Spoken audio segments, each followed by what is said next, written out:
जय माता दी। प्रिय भक्तों, आप सभी का हमारे चैनल मन की शांति में बहुत बहुत स्वागत है। आज आप सब कार्तिक महात्म्य के 27वें अध्याय का श्रवण करेंगे। आप सभी भक्तों का आज की कथा में स्वागत है। पार्षदों ने कहा, एक दिन की बात है, विष्णु दास ने नित्य कर्म करने के पश्चात भोजन तैयार किया, परंतु कोई छिपकर उसे चुरा ले गया। विष्णु दास ने देखा भोजन नहीं है, परंतु उन्होंने दोबारा भोजन नहीं बनाया, क्योंकि ऐसा करने पर सायंकाल की पूजा के लिए उन्हें अवकाश नहीं मिलता। अतः प्रतिदिन के नियम का भंग हो जाने का भय था। दूसरे दिन पुनः उसी समय पर भोजन बनाकर वे ज्यों ही भगवान विष्णु को भोग अर्पण करने के लिए गए, त्यों ही किसी ने आकर फिर सारा भोजन हड़प लिया। इस प्रकार 7 दिनों तक लगातार कोई उनका भोजन चुरा कर ले जाता रहा। इससे विष्णु दास को बड़ा विस्मय हुआ। वे मन ही मन इस प्रकार विचार करने लगे, अहो, कौन प्रतिदिन आकर मेरी रसोई चुरा ले जाता है। यदि दोबारा रसोई बनाकर भोजन करता हूँ तो सायंकाल की पूजा छूट जाती है।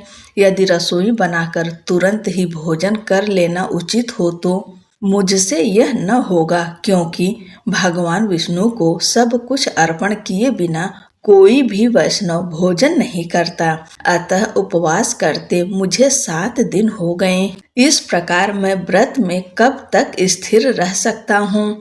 अच्छा, आज मैं रसोई की भली भांति रक्षा करूँगा। ऐसा निश्चय करके भोजन बनाने के पश्चात वे वहीं कहीं छिप कर खड़े हो गए।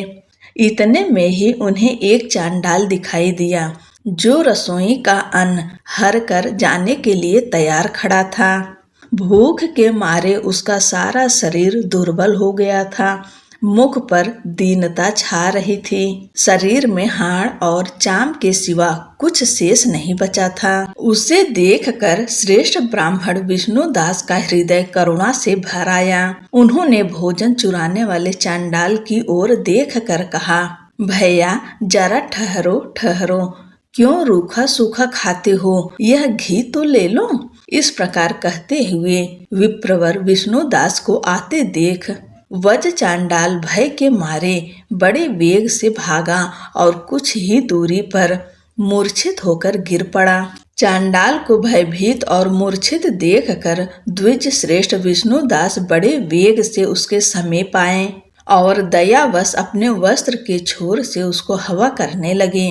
तदंतर जब वह उठकर खड़ा हुआ, तब विष्णु दास ने देखा वहां चांडाल नहीं है, बल्कि साक्षात नारायण ही शंख चक्र और गदा धारण किए सामने उपस्थित हैं। अपने प्रभु को प्रत्यक्ष देखकर विष्णु दास सात्विक भावों से वशीभूत हो गए।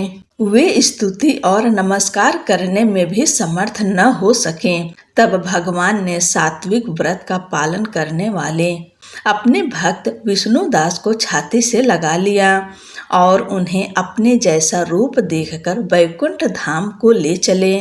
उस समय यज्ञ में दीक्षित हुए राजा चोल ने देखा विष्णु दास एक श्रेष्ठ विमान पर बैठकर भगवान विष्णु के समीप जा रहे हैं। विष्णु दास को वैकुंठ धाम में जाते देख राजा ने शीघ्र ही अपने गुरु महर्षि मुद्गल को बुलाया और इस प्रकार कहना आरंभ किया, जिसके साथ स्पर्धा करके मैंने इस यज्ञ दान आदि कर्म का अनुष्ठान किया, वह ब्राह्मण आज भगवान विष्णु का रूप धारण करके मुझसे पहले ही वैकुंठ धाम को जा रहा है। मैंने इस वैष्णव धाम में भली भांति दीक्षित होकर अग्नि में हवन किया और दान आदि के द्वारा ब्राह्मणों का मनोरथ पूर्ण किया, तथापि अभी तक भगवान विष्णु मुझ पर प्रसन्न नहीं हुए और इस विष्णु दास को केवल भक्ति के ही कारण श्री हरि ने प्रत्यक्ष दर्शन दिए हैं। अतः जान पड़ता है कि भगवान विष्णु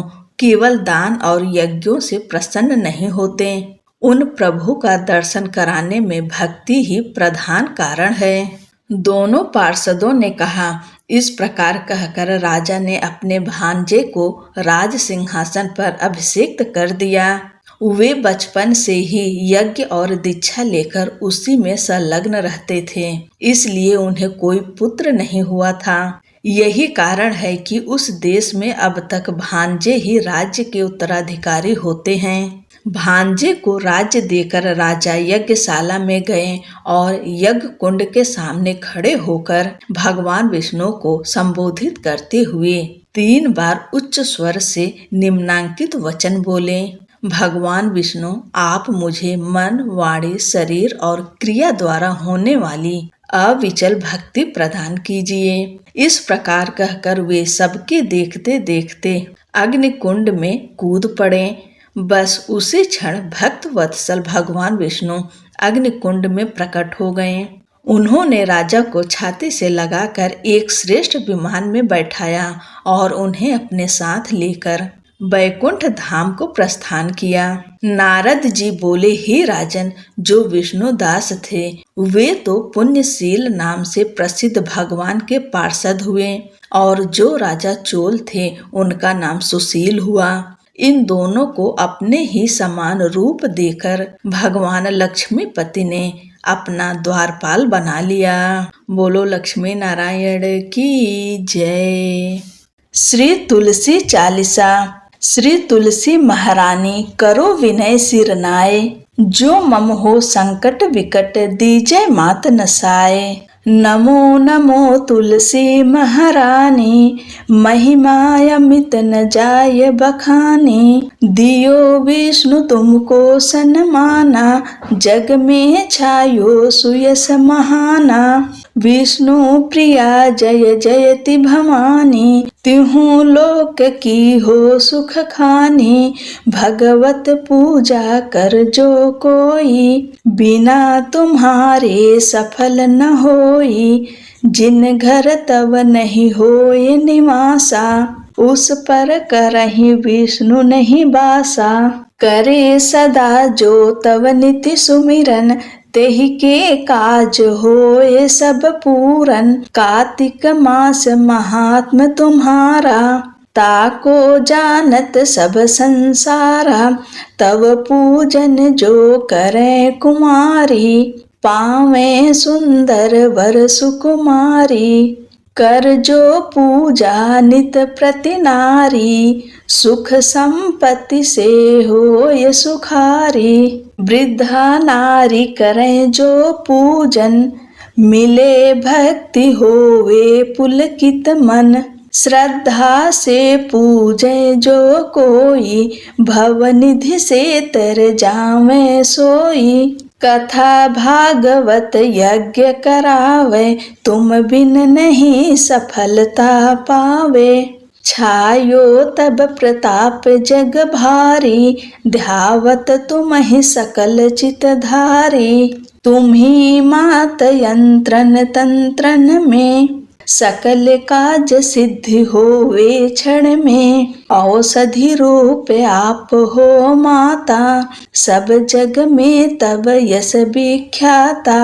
देव ऋषि मुनि और तपधारी, करत सदा तव जय जयकारी। वेद पुराणन तव यश गाया, महिमा अगम पार नहीं पाया। नमो नमो जय जय सुख कारणी, नमो नमो जय दुख निवारणी। नमो नमो सुख संपत्ति देनी, नमो नमो अघ काटन छेनी। नमो नमो भक्तन दुख हरणी, नमो नमो दुष्टन मद छेनी। नमो नमो भव पार उतारणी, नमो नमो परलोक सुधारणी। नमो नमो निज भक्त उबारणी, नमो नमो जन काज सवारणी। नमो नमो जय कुमति नसामनी, नमो नमो सब सुख उपजामनी। जयति जयति जय तुलसी माई, ध्याऊं तुमको शीस नमाई। निज जन जानि मोहि अपनाओ, बिगड़े कारज आप बनाओ। करूं विनय मैं मात तुम्हारी, पूर्ण आशा करहूं हमारी। चरण शरण कर जोरी मनाऊं, निस दिन तेरे ही गुण गाऊं। करहूं मात यह अब मोह पर दया, निर्मल होय सकल मम काया। मांगू मात यह बर दीजे, सकल मनोरथ पूर्ण कीजे।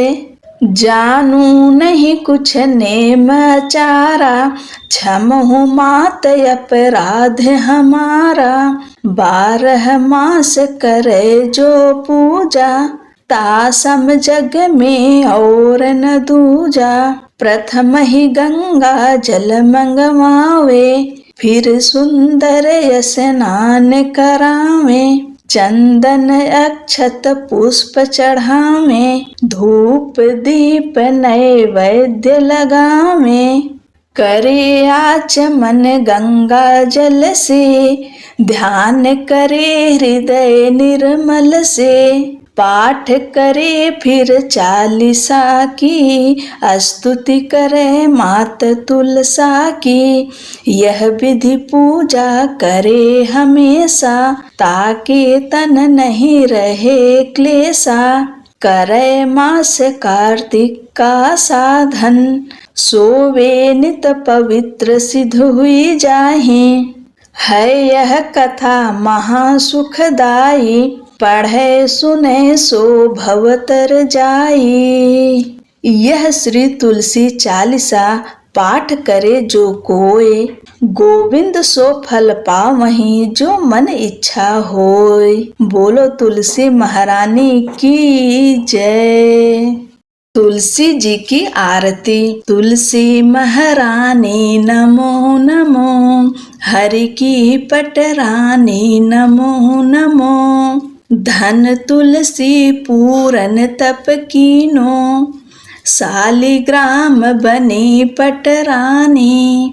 जाके पत्र मंजरी कोमल, श्रीपति कमल चरण लपटानी। धूप दीप नैवेद्य आरती, पुष्पन की वर्षा बरसानी। 56 भोग 3600 व्यंजन, बिना तुलसी हरि एक न मानी। सभी सखी मैया तेरो यश गावे, भक्ति दान दीजय महारानी। नमो नमो तुलसी महारानी, नमो नमो तुलसी महारानी। हरि की पटरानी, नमो नमो जय तुलसी महारानी। बोलो तुलसी माता की जय।